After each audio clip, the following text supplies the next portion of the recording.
Herkese selamlar arkadaşlar. Bugünkü videoya hoş geldiniz. Bugünün videosunda kuşları bahçeye alıştırıyorum. Kümese gir çık yaptırarak yeni kümeslerini alıştırmaya çalışıyorum. Bunlardan birkaç tanesi burada doğmuş olsa da artık burada değillerdi. Biliyorsunuz ki şu alt taraftalardı. Ama buraya da alışmaları lazım ki yazın bahçede bol bol güneşlensinler. Şimdilik çok sakin takılıyorlar.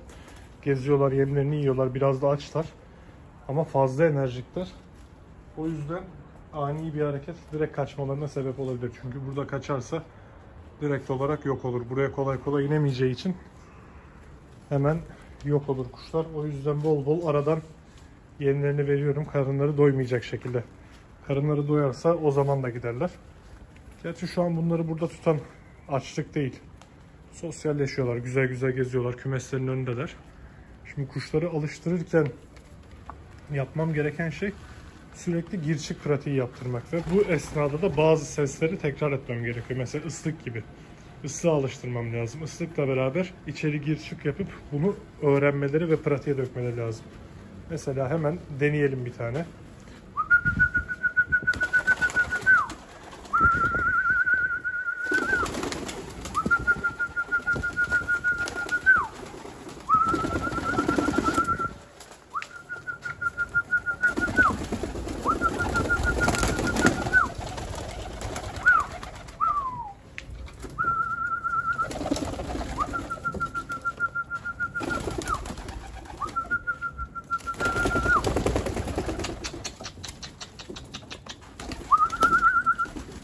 Mesela ilk girmeyi yaptık. Bu kanalı izleyenler bilecektir ki dün canlı yayın yapıyordum.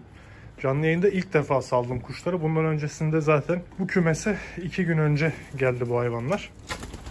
Şu anda tamamen ıslıkla alıştırma yöntemi yapıyorum. Bu da neyden kaynaklanıyor? Ben aşağıda zaten yemleme yaparken bu ıslığı sürekli çaldığım için buna alışıklar. Yani bu ıslıkla bir yeme gitmeleri gerektiği ya da bir yerden bir yere hareket etmeleri gerektiğini çok iyi biliyorlar.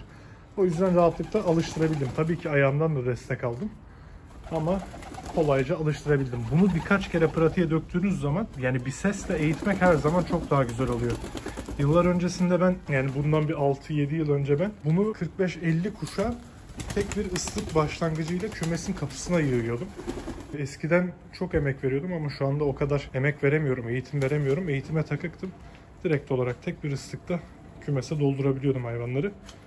Ama şimdi bu eğitime çok fazla önem göstermiyorum. Zaten yerim küçük.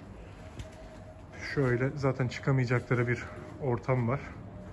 Çok fazla uçup kaçabilecekleri bir ortam yok. O yüzden çok fazla özen göstermiyorum buna. Şimdi yemle biraz daha tabii ki huzurlu tutmak lazım. Hayvanların yerini sevmesi lazım. Bunu da sürekli tekrar etmemek gerekiyor. Yani gir çık, korkut vesaire. Bunları sürekli yapmamak gerekiyor. Ama tabii ki birkaç kere daha deneyeceğiz. Şimdi videonun devamında son kez deneyeceğim. Ve bizimkiler Mardin gibi değil. Şimdi Mardin'de tabii ki farklı eğitim yöntemleri var. Taklacıyı yemle yere indirmeyin diyorlar mesela kesinlikle. Çünkü hayvan yerde yem olduğunu bilirse uçmak istemez. Her güzel şeyin yerde olduğunu düşünür ve uçmaz diye korkuyorlar. Ama bizde öyle değil. Yani hünkârıyı uçuran da var ama benim uçurmaya müsait bir ortamım yok. Ben sadece kümese girsin çıksın bana yeter. Şuradaki duruşları, güzellikleri yeter. Hatta biraz şöyle güzelliklerini çekelim. Ne kadar güzel durduklarını çekelim. Renklerin, tonajların ne güzel olduğunu. Gel. Sen bizim merak ettin, gel. Buradakiler tamamen hepsi yavru arkadaşlar. En büyüğü buradakilerin 5 aylık. En küçükleri ise 1,5-2 aylık. Böyle bir jenerasyon. Burada 16 tane kuş var. Gold'lar dahil olmak üzere bunların hepsi tabii ki gidecek. Yeni sahiplerini arıyor. Çünkü üretim planlamasında çok fazla kuş olduğu için ben de buralara bu kuşları sığdıramayacağım için bunlar gidecekler. Karınları doymaya yaklaştı artık. Bundan sonrası riskli. Bu saatten sonra.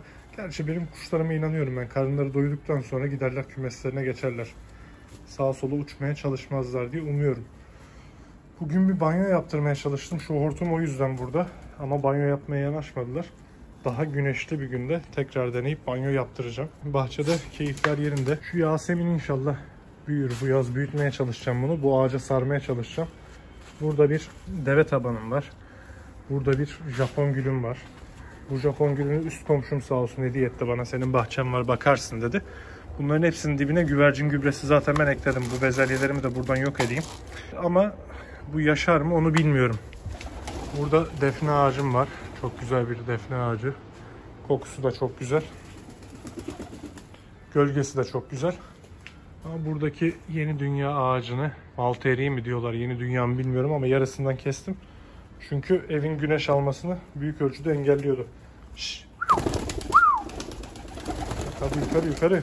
Burada işiniz yok. Yanlışlıkla kuşa vurdum ya.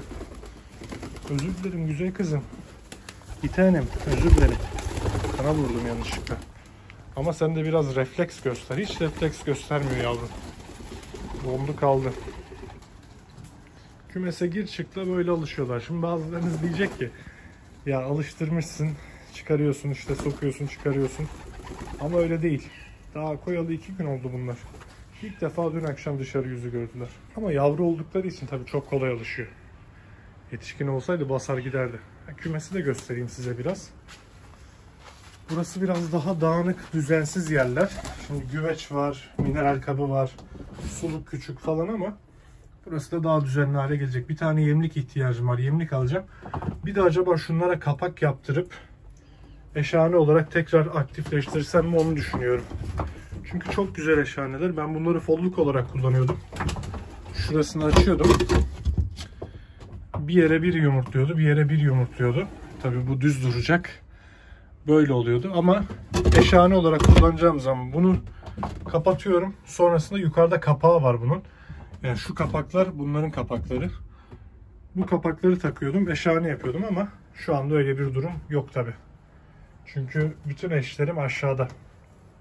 Bütün damızlıklarım aşağıda. Buradan da çok güzel duruyorlar. Gerçekten çok keyifli bir ortam var bahçede.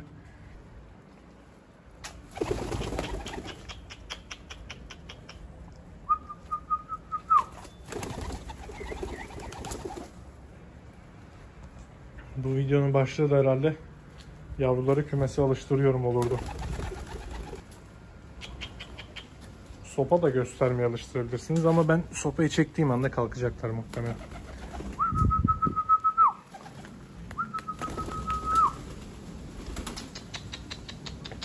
Şunları tekrar bir kümese sokmayı deneyelim.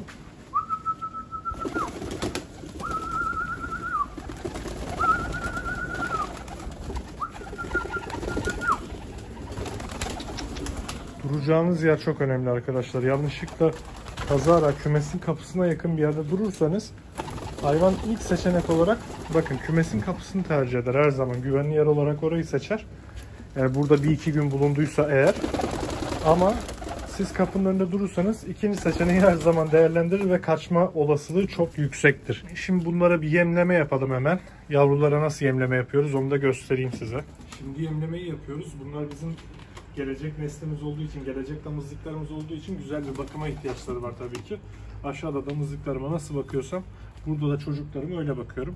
Öncelikle balık yağımızı koyuyoruz. Gelişim çağında oldukları için ihtiyaçları daha fazla bunların. Tabii ki damızlıkların da ihtiyacı fazla ama bunların da sağlıklı bir geleceği olması açısından, sağlıklı bir damızlık olmaları açısından böyle bir balık yağlı takviye. Çok az bir şekilde ekliyorum buraya. Zaten bu yeterince yağlandıracak. Bunu kapatalım. Bunun üstüne kemik gelişimleri devam ettiği için kalsiyum tozu ekleyeceğim.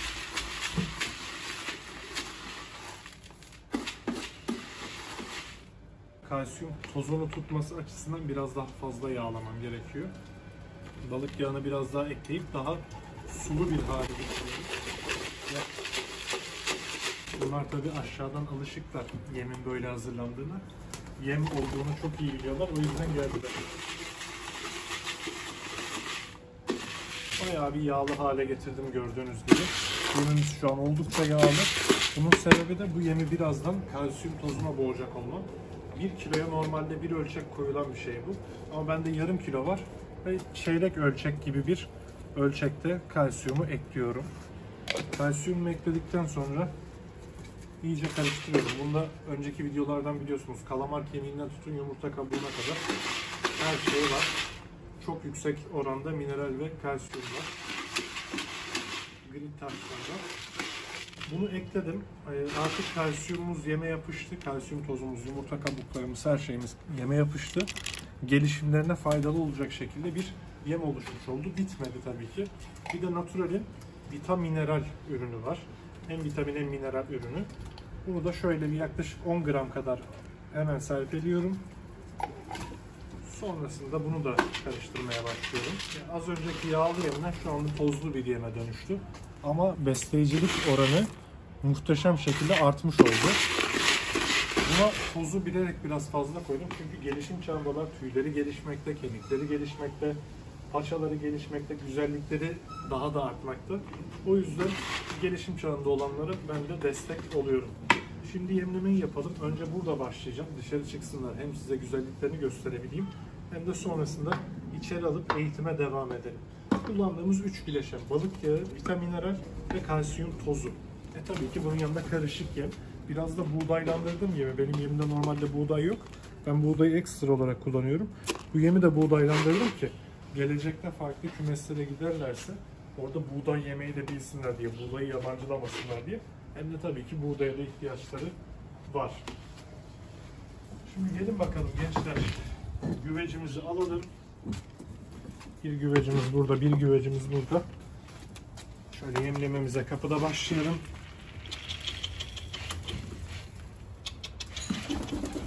Gel.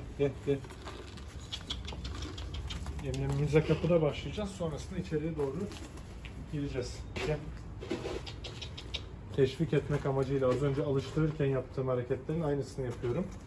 Burada yem olduğunu bilsinler ve gelsinler. Gel. Çağırırken farklı sesler kullanıyorum. İçeri sokarken farklı. Gel. Alıştırma evresi arkadaşlar, az önce bahsettiğim gibi tamamen sesli yöntemlerle, sesli komutlarla giderseniz sağlıklı oluyor. Yoksa sadece fiziksel bir iki hareketle alıştırma süreci sağlıklı bir şekilde yönetilemiyor. Kayıplar olabilir, kaçanlar olabilir. O yüzden benim yaptığım gibi yaparsanız gerçekten en doğrusu olacaktır. Mesela gel derken gerçekten gel diyorum. Gel komutunu kullanıyorum. Kümese girmesini istiyorsam ya da yemek gitmesini istiyorsam ıslığı kullanıyorum. Ya bunları tabii ki köpekle beraber yaşamaktan da bir alışkanlık haline getirdim ben. Köpek tüm komutları anlıyor. Güvercin tabii ki kuş beyinli olarak gelebilir size ama gerçekten birçok şeyden anlıyorlar, emin olun.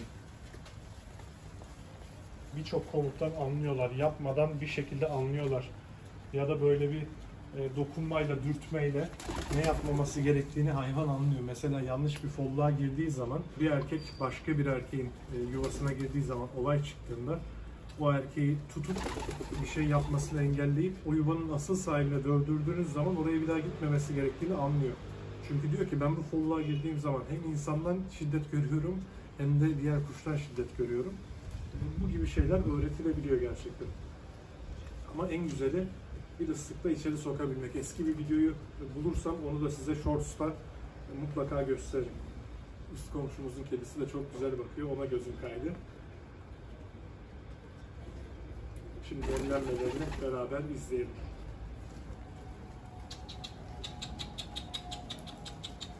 Yemin bir kısmını burada yediler.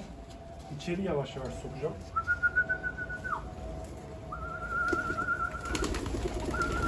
Karınları yarı aç. O yüzden hevesli bir şekilde yemeğe devam etmek için içeri girmelerini sağlayacağım. Gel.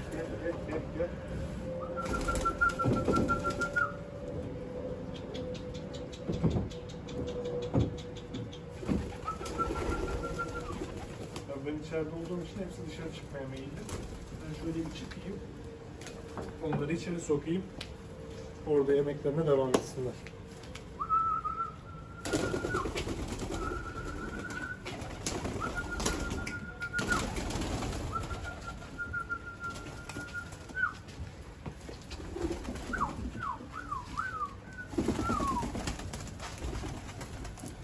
Gel. Aferin baksana. Rahibe de heyecanlandı. Onu da göstereyim size. Rahibe de heyecanlandı. Bizim yem nerede diye bakıyor. Sizin yem de geliyor yolda. Merak etme. Sizin yem de geliyor. Geç içeri. Geç. Gelmeyin buraya.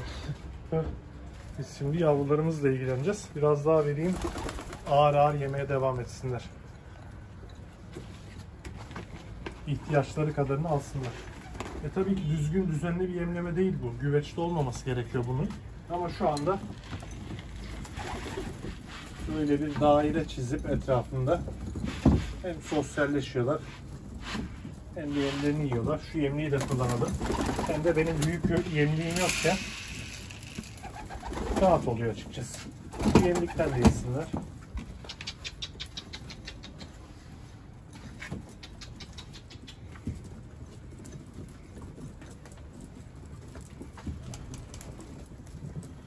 Gençlerimiz çok güzel şekilde büyüyor. Umarım gelecekleri de güzel olur. Bu videomuzun da burada sonuna gelmiş bulunuyoruz. İzlediğiniz için hepinize çok teşekkür ederim. Videoyu beğendiyseniz beğene basmayı ve kanalıma abone olmayı unutmayın.